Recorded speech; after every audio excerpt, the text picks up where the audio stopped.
शेतकरी मित्रांनो नमस्कार. कारली पिकाची लागवड करायची तर मग कोणत्या वनाची करावी याची आपण संपूर्ण सविस्तर माहिती सांगणार आहोत. त्यासाठी चॅनल सबस्क्राईब केलं नसेल तर सबस्क्राईब करून घ्या. तर मित्रांनो, अशा वनाची लागवड करा जे आकुड आहे आणि गावठी टाईप जे असते कारले त्याची लागवड करा. तसेच वनाची आपण माहिती सांगणार आहोत. तर मित्रांनो, ते आहेत धरती कंपनीचं टिंगू आणि दुसरं आहे धरती कंपनीचं मौजी. हे चांगले आहे मित्रांनो, गावठी टाईप. मार्केटमध्ये चांगला याला भावसुद्धा मिळणार. हे चांगले उत्पादन देणारे सुद्धा वाहन आहे मित्रांनो.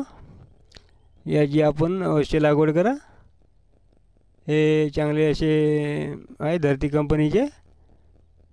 ते चांगले रेटसुद्धा आपल्याला मिळणार. माहिती आवडली असेल आपली तर लाईक करा, शेअर करा, सबस्क्राईब करा. तर भेटूया.